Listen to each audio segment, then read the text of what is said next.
Hey everyone, welcome back to Skill 021. We are back with our remaining topic. क्या लगा था new topic आया? बिल्कुल भी नहीं. हमारा आज जो टॉपिक चलेगा वो रिमेनिंग टॉपिक चलेगा. क्यों? बिकॉज हमने लास्ट वीडियो में क्या डिस्कस किया था? हमने टॉप 25 क्वेश्चंस डिस्कस किए थे. कहाँ से? जो यूजीसी नेट में रिपीटेडली आस्केबल क्वेश्चंस है. राइट. आज जो हम डिस्कस करेंगे वो हम करेंगे रिमेनिंग बाकी बचे हुए क्वेश्चंस जो कि यूजीसी नेट के लिए आपके इम्पॉर्टेंट है और मोस्टली लास्ट प्रीवियसली बहुत ज़्यादा रिपीटेड हुए हैं. राइट.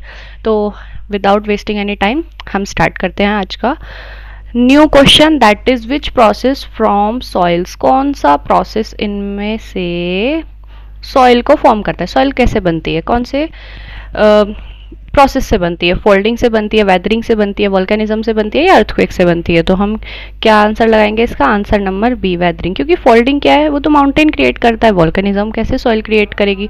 और अर्थक्वेक सबको पता है क्या है. तो आंसर नंबर क्या है इसका? बी. नेक्स्ट हम चलते हैं. River erosion is the strongest in which stage. कहाँ पे रिवर इरोजन सबसे ज़्यादा स्ट्रॉन्गर होता है? ठीक है बेटा, इरोजन के भी बारे में अच्छे से बात करेंगे, वेदरिंग के बारे में भी. फिलहाल हमें क्वेश्चंस के ऊपर ध्यान देना है. ठीक है. तो youth, old age, peneplains and delta. तो सबसे ज़्यादा एक्टिव हम कब होते हैं? सबसे ज़्यादा स्ट्रॉन्ग हम कब होते हैं? एज अ ह्यूमन ही हम इसको इजीली आंसर लगा सकते हैं. एज अ यूथ, जब हम यूथ होते हैं बहुत ज़्यादा एक्टिव होता है. स्ट्रॉन्गेस्ट स्टेज होती है ये इरोजन की. लास्ट नेक्स्ट क्वेश्चन पे आते हैं. डिपोजिशन अकर वैन. डिपोजिशन कब होता है? Transportation, powder decreasing, slope increasing, rainfall increasing, temperature. देखो डिपोजिशन का जो प्रॉपर रिलेशन है ना तो वो रेनफॉल से ना वो टेम्परेचर से. दो तो ये बिल्कुल ही एलिमिनेट हो गए हैं. हमारा जो आंसर आएगा वो ट्रांसपोर्टिंग पावर डिक्रीजिंग से होगा. ओके. नेक्स्ट क्वेश्चन की तरफ चलते हैं. Which is an example of mass wasting. Mass wasting का क्या एग्जाम्पल है? बेटा डेल्टा फॉर्मेशन में तो कोई भी मास वेस्ट नहीं हो रहा है ना आपका. वहाँ तो फॉर्मेट हो रही है, कोई नई चीज़ डेवलप हो रही है. Sand dune, meander. तो हमारा आंसर क्या होगा? लैंडस्लाइड. लैंडस्लाइड्स में क्या होता है कि कोई भी एक लैंड का पार्ट है जो स्लोपली स्लाइड भी बोल सकते हैं, या उसका बहुत बड़ी मात्रा में, अगर मैं बात करूँ बहुत एक ह्यूज अमाउंट में, उसका पार्ट मास से, लैंड मास से अलग हो रहा है. ठीक है. तो that is called mass wasting. और मास वेस्टिंग किस में ज़्यादा हम देखते हैं? लैंडस्लाइड्स के अंदर देखते हैं. ठीक है. तो weathering. What is weathering? Is weathering को हम क्या बोल सकते हैं? Constructive, destructive, endogenic, orogenic. देखो ओरोजेनिक में मैंने क्या बताया था? माउंटेन फॉर्मेशन बताया था. राइट. कंस्ट्रक्टिव कुछ बन रहा है. कंस्ट्रक्टिव कौन बना रहा है? एंडोजेनिक डेवलप कर रहा है. एक्सोजेनिक. और वेदरिंग किसका पार्ट था जो क्या कर रहा था? क्या बताया था मैंने सन वाली स्टोरी में कि एक भाई है जो बना रहा है, दूसरा भाई मेक इट ब्यूटीफुल. राइट. या तो वो बिगाड़ रहा है या फिर वो कुछ उसको एनहांस कर रहा है. तो वेदरिंग किसका वर्कर था? एक्सोजेनिक का. तो यहाँ पे क्या आएगा? डिस्ट्रक्टिव. मतलब ये काम बिगाड़ रहा है हमारा. नेक्स्ट क्वेश्चन की तरफ बढ़ते हैं हम. 31. Folding is cause by. Folding किससे कॉज होती है भाई? Compressible force. विंड से नहीं होती, रेन वाटर से नहीं होती, आपकी ग्रेविटी से नहीं होती. कहाँ से होती है? कंप्रेशनल फोर्सेस से. कंप्रेशनल फोर्सेस कहाँ से आ रहे हैं? इंटरनली आ रहे हैं अर्थ की साइड से. Okay. That is endogenic forces. Next. Faulting generally result from. Simple. Faulting कहाँ से हो रही है? फोल्टिंग भी अगर मैं बात करूँ फोल्टिंग्स में मैंने क्या बताया था? फॉर्मेशन एंड फोल्टिंग्स में कि जब mountain force upwards folding create होगी तो माउंटेन बनेगा, फोल्टिंग क्रिएट होगी तो एक वैली क्रिएट होगी. राइट. तो अब यहाँ पे क्या है? ये फोल्टिंग किससे रिजल्ट किसका है? टेंशनल फोर्स का है. नेक्स्ट अगर हम बात करें ओरोजेनिक मूवमेंट, फिर आ गया ये ओरोजेनिक मूवमेंट. कहाँ किसका आंसर है? तो कोई भी बता देगा. माउंटेन्स. ओरोजेनिक मूवमेंट में कौन से आते हैं? माउंटेन्स. एपीरियोजेनिक मूवमेंट बताया था वर्टिकली अपलिफ्टेड. वर्टिकली अपलिफ्टेड ये एपीरियोजेनिक बताया था. अगर किसी को नहीं पता है तो एक बार वो लास्ट वीडियो में अच्छे से जाके देख ले. Right. Which landform is mainly created by deposition. Deposition से एक ही बनता है भाई, delta. Right. Glacier are the agent of. Glacier किसके एजेंट है? एंडोजेनिक के, एक्सोजेनिक के? एंडोजेनिक एक्टिविटी के हैं या एक्सोजेनिक? बेटा एक्सोजेनिक एक्टिविटी के हैं. Right. Wind erosion is dominant in, wind erosion किस में डोमिनेंट होता है? ह्यूमिड फॉरेस्ट में, डेजर्ट में, माउंटेन में, रिवर बेसिन में। अब देखो ह्यूमिड फॉरेस्ट के अंदर कैसे विंड इरोजन हो पाएगा, माउंटेन्स के अंदर कैसे होगा भाई? सबसे जो लाइट वेट सब्सटेंस है जो विंड उठा सकती है वो तो डेजर्ट के पास है ना, सैंड हमारा। तो ऑब्वियस सी बात है सबसे ज़्यादा डोमिनेंट कहाँ होगा? डेजर्ट के अंदर। Sea cliff are mainly formed by, sea cliff कहाँ पे बनते हैं भाई? Marine erosion, volcanism. देखो वॉल्केनिज्म अलग है, फोल्डिंग अलग है। यहाँ पे सी क्लिफ, सी क्लिफ में इजीली दिख रहा है मैरीन इरोजन, ये यहाँ पे होता है। ओके चलो नेक्स्ट क्वेश्चन देखते हैं। Which is are depositional land form of river, इनमें से कौन सा डिपोजिशनल लैंड फॉर्म है रिवर का? Waterfall, gorge canyon and flood plains. Obviously flood plains. देखो जब कोई बाढ़ आती है तो वहाँ से कोई माउंटेन एरिया है जस्ट, ठीक है, यहाँ पे हुआ हैवी रेनफॉल बहुत ज़्यादा, ठीक है, हैवी रेनफॉल हो गया है। उसके बाद क्या हुआ? हैवी रेनफॉल होने के बाद जो यहाँ पे रिवर थी, रिवर का जो फ्लो है, रिवर की जो स्पीड है, रिवर का जो पानी वाटर लेवल है वो काफ़ी ज़्यादा हाई हो गया है। तो अब वो क्या है? ये वाटर लेवल है, ये माउंटेन है, ठीक है। तो वाटर लेवल इतना हाई हो गया है कि वो अब फ्लड में बन गया। अब वो फ्लड जो आएगी वो यहाँ पे, जैसे अगर मैं बात करूँ यहाँ पे हमारे प्लेन्स हैं तो वो फ्लड प्लेन्स की तरफ बढ़ेगी, ठीक है। फ्लड कहाँ गई? प्लेन्स की तरफ। प्लेन्स की तरफ क्या करेगी वो? जो भी यहाँ का मटेरियल होगा, जो भी यहाँ का मटेरियल, इसके पास सैंड स्टोन्स जो भी होंगे वो सब यहाँ पे डिपॉजिट कर देगी प्लेन्स के ऊपर, ठीक है। तो डिपोजिशनल लैंडफॉर्म कहाँ आएगा? फ्लड प्लेन्स के ऊपर, ठीक है। Himalaya, the Himalayas are primarily formed by, Himalayas किससे फॉर्म्ड हुआ है? जल्दी से बता दो। रिवर, रिवर से नहीं हुए।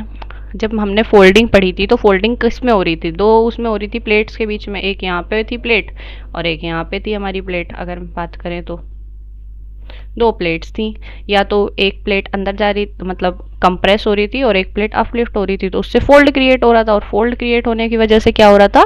माउंटेन बिल्डिंग हो रही थी। और इंडिया में जितने भी माउंटेन बिल्ड हुए हैं, हिमालयस का क्रिएशन किससे हुआ है? किससे हुआ है? प्लेट कोलाइजन, मतलब वही फोल्डिंग क्रिएट हुई थी। प्लेट्स, दो प्लेट्स आपस में कोलाइड करी थी, तब जाके हमारे हिमालयाज क्रिएट हुए थे। ओके नेक्स्ट क्वेश्चन की तरफ चलते हैं हम।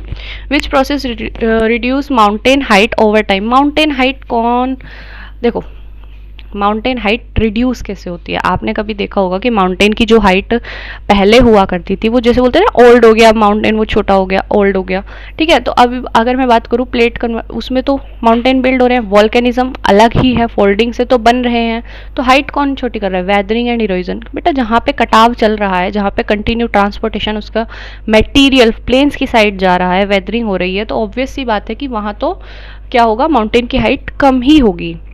ओके नेक्स्ट क्वेश्चन पे चलते हैं। Running water is, running water क्या है? तो बहुत सिंपल से डिस्कंस्ट्रक्टिव एक्सोजेनिक एजेंट, ठीक है, that is called destructive exogenic agent.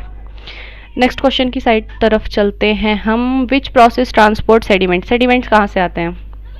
Transport, कितना साफ साफ लिखा हुआ है इसमें, ट्रांसपोर्ट। व्हाट इज सेडिमेंट्स को कौन ट्रांसपोर्ट कर रहा है? ट्रांसपोर्टेशन। किसका प्रोसेस था? याद करो, एक्सोजेनिक भैया जी का, नौकर थे ये एक्सोजेनिक भैया के, ठीक है। Question number 44, the earth surface is continuously modify by, अब बता दो मॉडिफाई कौन कर रहा है, किस कौन फोर्स लगा रहा है, कौन उसको इन्हेंस कर रहा है? दोनों ही बताए थे कि बड़े भैया जी इसको बना रहे हैं, छोटे भैया जी या तो इसको बिगाड़ रहे हैं या इसको इन्हेंस कर रहे हैं, तो both endogenic and exogenic forces. Okay which of the following is not related to denudation, denudation से कौन सा टॉपिक रिलेटेड नहीं है? बेटा देखो ये तीनों जो हैं, जस्ट अ मिनट, ये तीनों आपके रिलेट करते हैं किससे? डेन्यूडेशन से। फोल्डिंग एक अकेला सिंगल है, मतलब फोल्डिंग एक अकेला ऐसा प्रोसेस है जहाँ पे क्या हो रहा है? क्रिएशन हो रहा है। यहाँ पे क्या है? यहाँ पे तीनों प्रोसेस में डिस्ट्रक्शन हो रहा है, मतलब कि क्या बोलते हैं, किसी चीज़ को खराब किया जा रहा है, तोड़ा जा रहा है। खराब भी मैं ऐसे नहीं बोल सकती, ये सिर्फ एक समझाने के पर्पज से कि कहीं कोई चीज़ बन रही है और कहीं कोई चीज़ बिगड़ रही है, ठीक है। कहीं से उसका कुछ पार्ट, कुछ हिस्सा दूसरे प्लेन्स की साइड, दूसरे एरिया की साइड जा रहे हैं, ठीक है। और नेक्स्ट क्वेश्चन की तरफ आते हैं हम। Question number 46, earthquake mainly occur along, earthquake किसके वजह से होता है बताइए? Plant, plate boundaries, desert, marine, river, valley, coastal plain. तो बेटा प्लेट्स, सिंपल सी बात है, ये वॉल्केनोज, माउंटेन्स, प्लेट्स, ये जितना जब भी मूवमेंट करेंगी तब या तो ये अर्थक्वेक्स या फिर क्या बोलते हैं वैलीज, प्लेट कोलाइज करेगी तो फिर माउंटेन, हिमालयस, मतलब प्लेट अगर टकरा रही है आपस में या तो कुछ बन रहा है, हमेशा कुछ बनता है या बिगड़ता है। ओके, नेक्स्ट अगर हम बात करें which factor is most important in triggering landslides. Landslides को कौन टिगर करता है भाई? ग्रेविटी।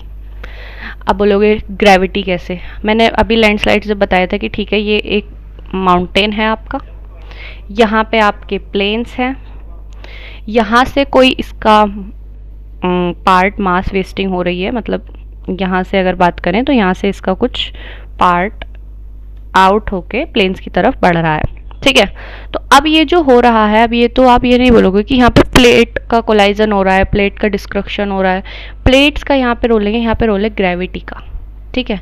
ग्रेविटी करवाती है, ठीक है, ट्रिगर जो करती है लैंडस्लाइड्स को। याद रखना, बहुत अच्छा क्वेश्चन है।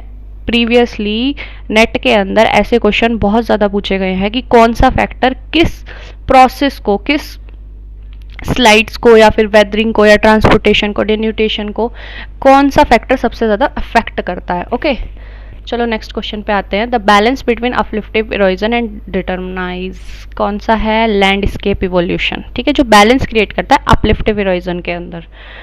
ओके, अपलिफ्ट और इरोजन के अंदर, सॉरी।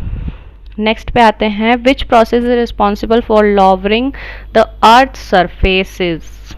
बताइए, अभी पीछे ही पढ़ के आए हैं डिन्यूटेशन। कुछ क्वेश्चंस का ना वो सॉरी कुछ क्वेश्चंस का जो आंसर्स भी होता है ना, वो भी क्वेश्चन के ही अंदर होता है, अगर ध्यान से देखें, या फिर आपके एग्जाम के ही अंदर होता है, राइट।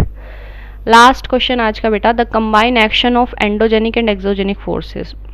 बहुत सिंपल है, जब दोनों फोर्सेस वर्क कर रही हैं, क्या कर रही हैं? बना रही हैं, बिगाड़ रही हैं, तो हो क्या रहा है? कुछ ना कुछ चेंज तो हमारे लैंडस्केप में ही हो रहा है ना। लैंडस्केप या तो क्रिएट हो रहा है या फिर डिस्क्रप्ट हो रहा है, तो फिर हम क्या बोलेंगे? Landscape development, right. तो बेटा इसी तरह से हमने आपके टॉप 50 क्वेश्चंस को कवर कर लिया है, जो कि नेट यूजीसी नेट के अंदर कॉन्टीन्यूसली लास्ट 10 ईयर्स में पूछे जा रहे हैं, और प्रीवियसली काफ़ी बड़ा रोल रहा है इनका जियोमॉर्फोलॉजी के अंदर। टॉपिक एंडोजेनिक और एक्सोजेनिक में एटलीस्ट 11 to 12 क्वेश्चन जो सेम टॉपिक से आते हैं, एंडोजेनिक एंड एक्सोजेनिक फोर्सेस से, राइट। तो नेक्स्ट भी आगे भी एक्सपेक्टेड है कि इन्हीं टॉपिक्स से क्वेश्चंस आए। ओके, सो आज के लिए बेटा इतना ही हम कवर करेंगे। मिलते हैं आपसे नेक्स्ट वीडियो में, तब तक के लिए प्रिपेयर कीजिए। Okay, I hope you prepare well. Thank you so much for watching this video.